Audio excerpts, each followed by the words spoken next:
Have you ever had the feeling that you knew what someone was going to say just before he said it? Or have you ever walked into a strange room and had the sensation that you'd been there before? Well, if you have, you've taken a small step beyond. Now watch a giant step.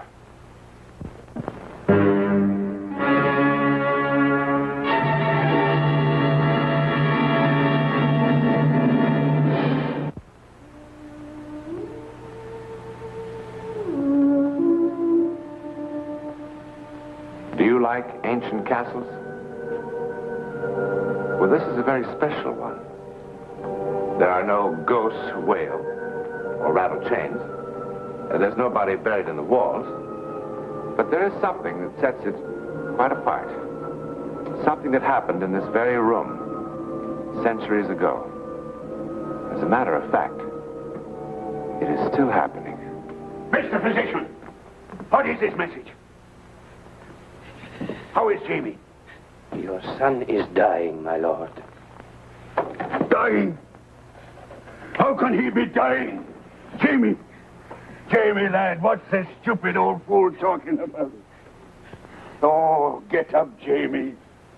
Come, we'll pull their foolish old beards and send them running. Jamie. Lad. They told me you were the cleverest physician in all Europe. And this man's been with me for 20 years. And yet you stand here, the two of you in your velvet robes, like a couple of scrawny old women. I have bled the boy 7 times with leech and lancet. I have used lotions and emetics and plasters. If he's dying, you've done nothing. How could he be dying? My oldest son. My dearest son. How could he be dying? The Black Death could not kill him. It killed his mother. It killed his younger brothers, all except one. My daughter. But not Jamie. Yes, he seemed a strong young man. At first, I was hopeful. At first, I was hopeful. How can you stand there and take his death so lightly? My lord. Why is he dying? I don't know, my lord. You don't know? At first, I thought it was a turgid condition of the blood. You don't know? You calmly tell me he's dying. And you don't know why. My lord. You're a fraud. I have treated princes and kings. Oh, worse than a fraud.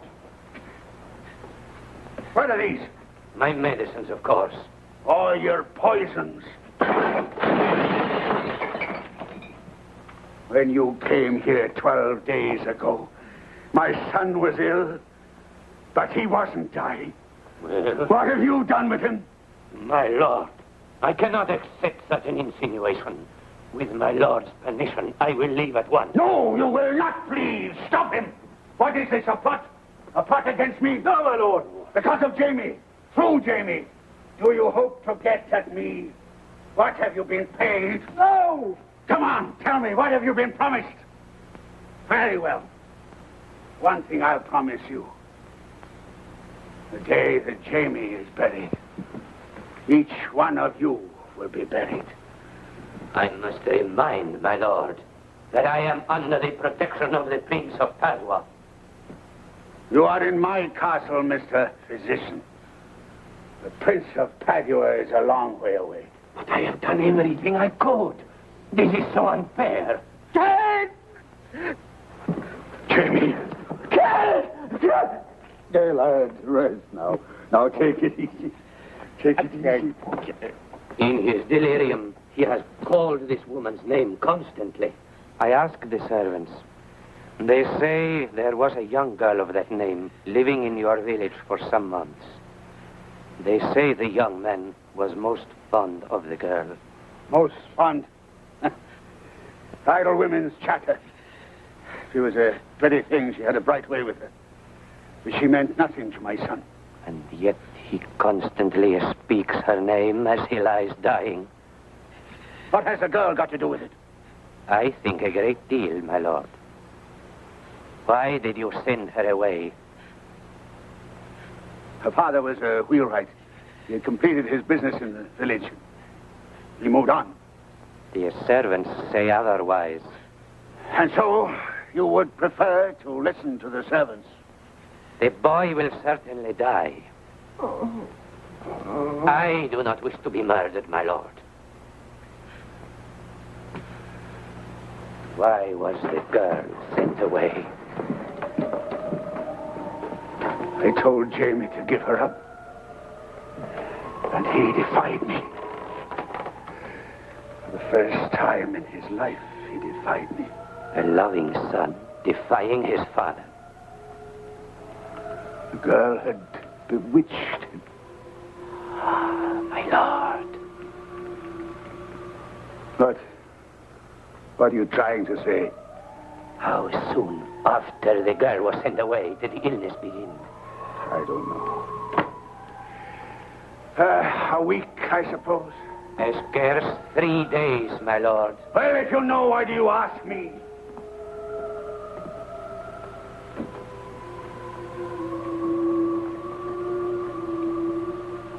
For almost 30 years I have practiced my arts. I have cut for the stones successfully more than 100 times. I have cured the plague, even after the carbuncles appeared. I have trepanned into the skulls of princes, releasing the noxious vapors, and they have prospered. But, my lord, when I am faced with this...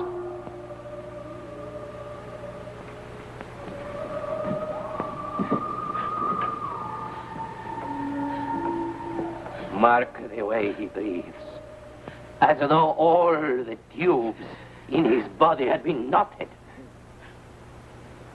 I have seen such agony before, my lord. In Naples, in Lausanne, in a village near Lyon. Each time the victim died. Each time I was helpless. Why? My lord just spoke the word. What word? Bewitched.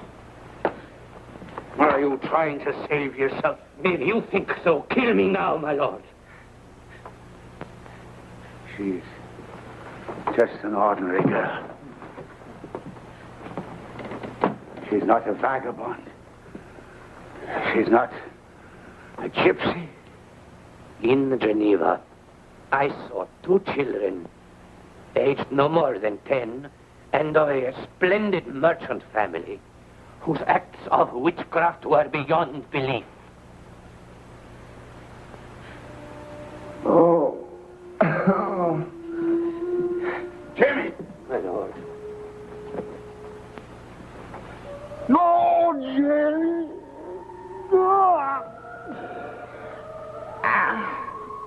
It is not his physicians you must punish, my lord.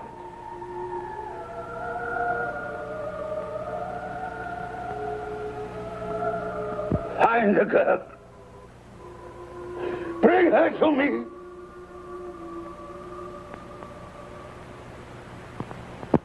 Liar! Liar! Liar! Liar! Liar! Liar! Silence! Continue. I found her dancing in an open field. I came upon her suddenly. She didn't see me. It was a strange kind of a dance she did, the like of which I've never seen before. And as she danced, she laughed and uttered strange cries. And then the skies were full of clouds, and it started to rain. And I was terrible frightened. I have danced many times, and I was always laughing. And why not? I was happy. I was in love, and I was loved. The maid will remain quiet. How could I not laugh and sing when Jamie loved me? Silence! No matter how many of his witnesses lie, I did not harm him. How could I harm my darling Jamie? Tell the court all that you told me. Well, my lord, I... You told me she caused all the milk suddenly to turn sour. She did. And you saw imps flying in the air above her head. On 2 occasions, me lord. I did. And like all the other witnesses, didn't you see me whirl a cat in the air? I'd disappear after saying magic words. My oldest son is lying dead. And the witch mocks me. Catherine, with thine own hands, thou hast placed thy mark in the black book of perpetual death. Thou art a sorcerer and a witch. Now then, Catherine, hear the awesome sentence of this civil court. Thou shalt be remitted forthwith into the hands of the public executioner. No, no. To be taken to an open field, 100 rods from the castle gates. There thou shalt be bound to a wooden stake with leather thongs and burned. No! Take her! You take him from me! And now you kill me! Take her away! As much as I loved him, that's how much I hate you! If it's true! If I do possess the power you see, I curse you! And I curse all that follow you and bear your name! Since Jamie, your firstborn son, died before his father, so will it be in every generation! Take her! I Take her away! curse you! Burn her!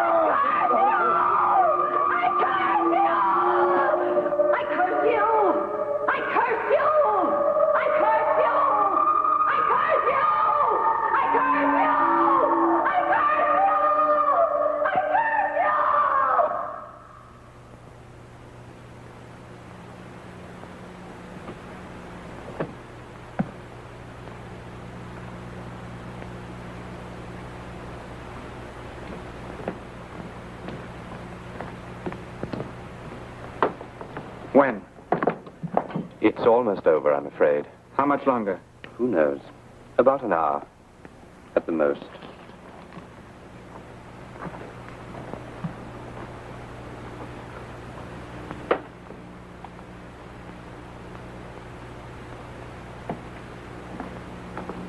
Will.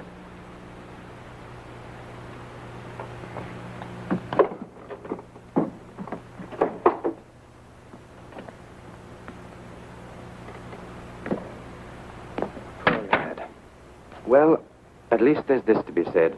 That foolish superstition is finally being laid to rest. An oldest son is surviving his father. The Sunday papers will have to give up one of their favorite little tales.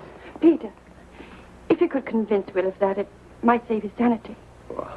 Didn't you see his face? He's very devoted to the Earl. He's feeling great sorrow. And even greater terror. Oh, now, Harriet, don't let's start that. I all know over. him. He's my husband. He's absolutely certain that he has less than an hour to live. Will's an intelligent man. Peter, intelligence has nothing to do with it. He feels that you passed the sentence of death on him.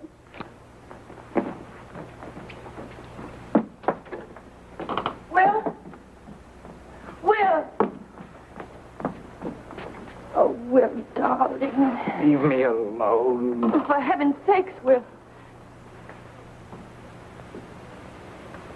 Why the delegation? Can't I just be by myself? Well, you left the sick room in such a state. Harriet was a little worried about you. Now, look, Will, you really can't believe... Can't I? Will, darling, this isn't the Dark Ages. It's the 20th century. Tell that to Uncle Francis and Great Uncle Peter. They both died in the 20th century. Millions died in the war that killed Francis. And thousands died of diphtheria in 1906, like Peter. Yes, here. And I suppose it's just one of those odd bits of chance that for 8 generations, the oldest Well, it son in his... certainly wasn't because some stupid peasant girl cried out a curse, I'll tell you that. Intellectually, I must believe you. Still, I'm absolutely certain that somehow, within the next hour, somehow, before my father dies, in the very best of health, at the tender age of 28, surrounded by my loved ones and my doctor, somehow I'm going to die! This emotionalism is senseless. Now, look, Will, I'm going to prepare a sedative for you that will put you to sleep for a couple of hours. No! Don't tell me no. I'm your doctor. Will, darling. Go after him. Tell him I'll not take his sedative. But, darling... Do as I say! Why, if it let you get some sleep? Can't you imagine why? Don't you know what wonderful thoughts are whirling around in my head? How is young William to die? A bolt of lightning? There isn't even a cloud in the sky. Will I be run over by a train? Here, in my own house? Or will the roof fall in? It's managed to stay up there for 800 years. Oh, Will, you aren't going to die. Or will my doctor make a mistake? Prescribe the wrong medicine, the wrong dosage. Will, you're breaking my heart. Or will my darling wife become weary of her babbling husband and take a shotgun down from a wall and put him out of his misery? Stop it! Stop it! Stop it, Will! Oh, my darling. Oh, my darling. Tell him no sedative.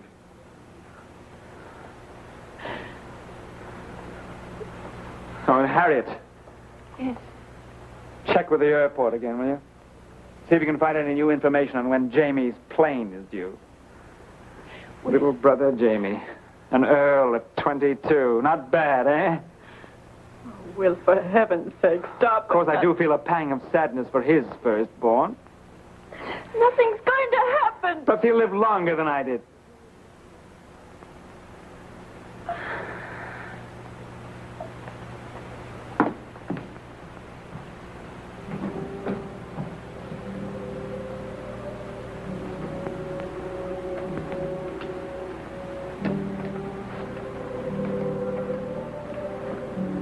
How is it possible? How can I die? How? How?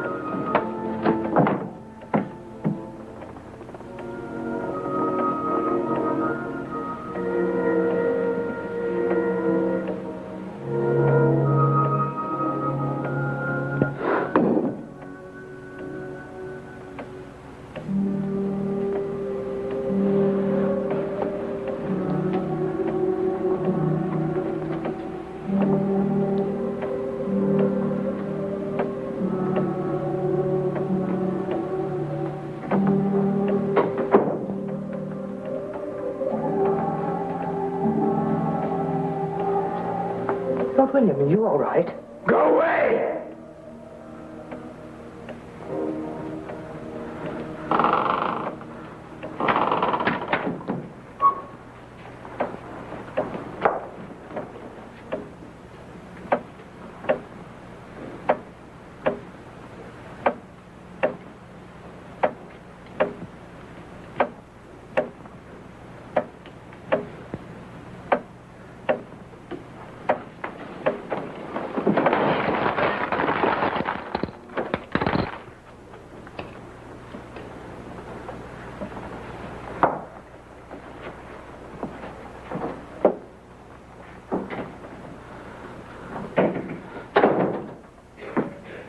Will, I told you to leave me alone. your father just died. It happened very quickly just a few minutes ago. There wasn't even time to call you to the bedside. How's that possible? How can it be? You see? The curse was childish nonsense.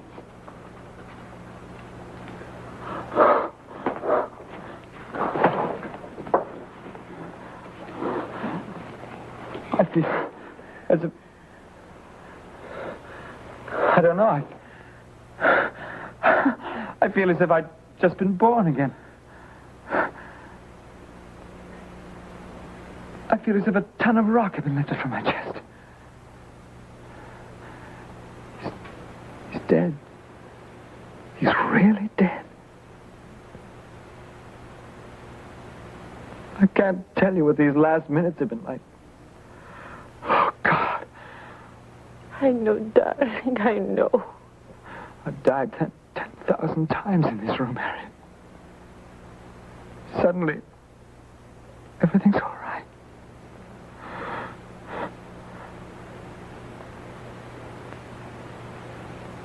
Everything's all right. Did you hear that? Did you hear what I said? Oh, Will, darling. My father dies, and all I can feel is infinite relief. Oh, you poor darling. You've been through so much. He's dead, and all I want to say is thank God.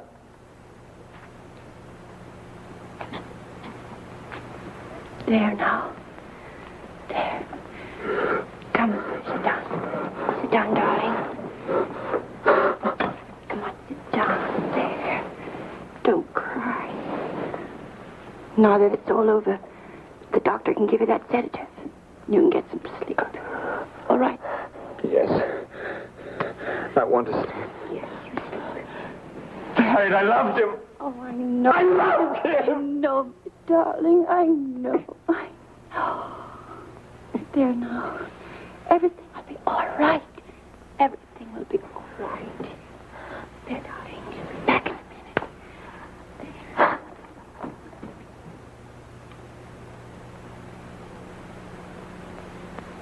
Father. I'm working as fast as I can.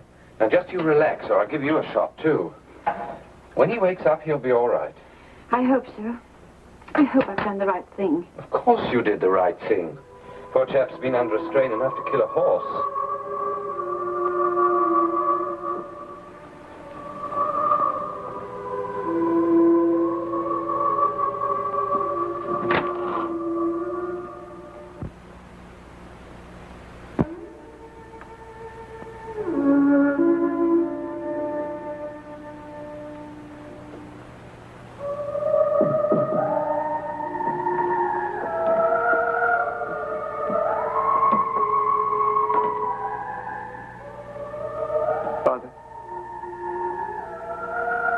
Father, I didn't want you to die. It's just... I was so afraid.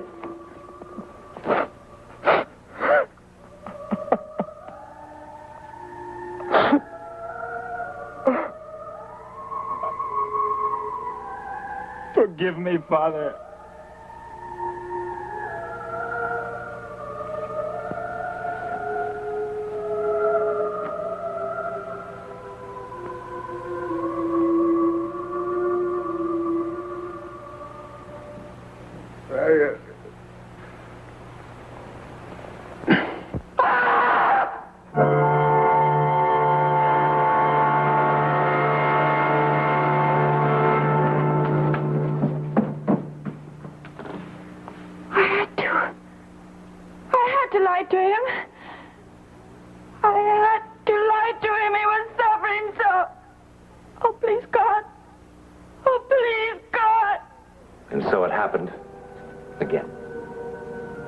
In 1951, William's younger brother opened the castle to tourists who come in droves to see the place where the firstborn son of each generation was cursed by a witch so many, many years ago. But certainly Catherine could not have been a witch. Certainly her trial was a farce, and her death a tragic injustice. But then why has her curse been so effective? Well, if we want to fall back on our old friend, coincidence, the odds on such a coincidence are 3 billion to 1. In any event, James, the present Earl of Culdain and William's younger brother, has never married. Curse or coincidence, the Culdain line will end with him. A clue about next week in one moment. Next week, and every week, we'll be bringing you the personal records of the rarest kind of human experience. Man's adventure in the world of the unknown. That mysterious psychic world beyond our 5 senses. This is your invitation to take with us that astonishing one step beyond.